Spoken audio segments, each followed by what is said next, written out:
I think this is actually a very good moment to mention this record that you put on your list. And I want you to convince me, Tim, that this is a good record. Because of all the albums on the list, this is the one I would honestly say is just not a very good record. And it's I've just for the people listening at home, I've just held up. We are actually on Zoom here, so we can see each other. I've just held the album cover up, and we said we weren't going to talk about the Beatles, but I think we're making an exception in this case because this is obviously an ex-member of the Beatles. This is Paul McCartney's McCartney II record. Now, I have it in my collection, and I'll be the first to admit that McCartney's first solo album, which was made 10 years earlier than this, is a classic. I love McCartney 1. McCartney II is not a classic, is it? Let's face it, Tim. Right, convince me this is a good record. Convince it? Well, for me, and obviously I was a McCartney fan at the time and a Beatles fan, and, London Town I thought was a beautiful record. And in some ways, that was almost like a latter-day psychedelic We're talking about this London, record, Tim. London Town. We're talking about McCartney II, not talking about London Town. We're talking about McCartney II. What is it you like about this? Okay, it's got a couple of lovely ballads on it. I'll be the first to admit Waterfalls is a lovely melody. Waterfalls is one of the most beautiful ballads he's ever written.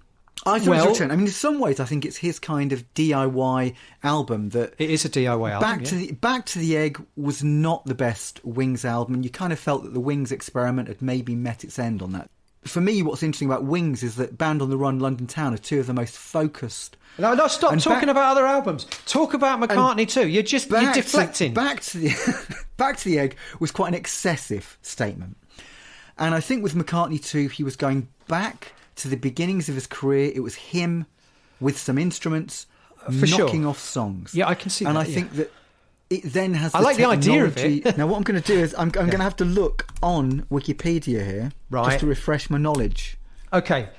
I mean, listen. I did listen to. Are you saying Bogey Wobble isn't good?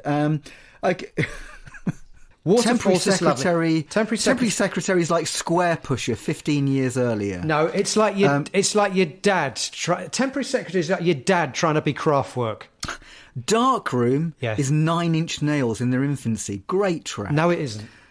I'm not saying... Look, to be fair, I'm not saying it's classic. What I'm saying is I think he was rediscovering his enthusiasm for making music on his own, and he was coming up with unusual things. As we were saying earlier, when people like Van Morrison are willful, you listen to a track like Dark Room, you listen to a track like Temporary Secretary, you don't make those if you're actually aiming to make number one singles. He's clearly experimenting with technology, making interesting sounds, and he can't help himself but produce beautiful melodies like Waterfalls. Or he's still writing great tunes. I'll give you that. And I think you're right. And I'm playing devil's advocate in a sense here because, as I say, one of the things I like about this period is that there are certain artists who very much embrace that DIY aesthetic and did something really fascinating as a consequence of that. So it was almost a rebellion against the bombast of the 70s and the slickness of the 70s, which of course ironically was to come again. As you move through the 80s, things get progressively more slick again, don't they?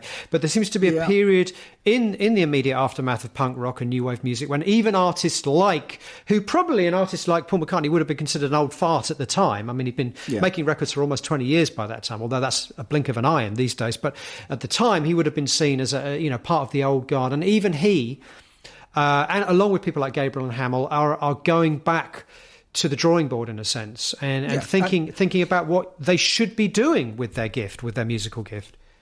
And I think the closest companion, in the albums we're talking about 1980, probably is Hamill's A Black Box, in that McCartney II and Hamill A Black Box were just put together for the sake of putting together music. At home, in their homes, their homes. Yeah. And so I think there's a certain comparison there. So, I wouldn't make a claim for it being great, but I think that it's interesting and it's a great testament to an artist who still wants to make music and still getting a thrill from music. And, some people have made a claim that Dark Room predates drum and bass, that it has accidentally aspects of what people like Goldie and others are going to be actually that's stretching it a bit. Some people say that. Some people. Okay. I mean, no, you're right. I mean, I think it's a fascinating document from this era, that an artist that arguably is the biggest male, solo artist of all time, should have made a record that is as nuts. I mean, it's nuts, isn't it? This record is nuts. Yeah, absolutely. And some of it is frankly shit.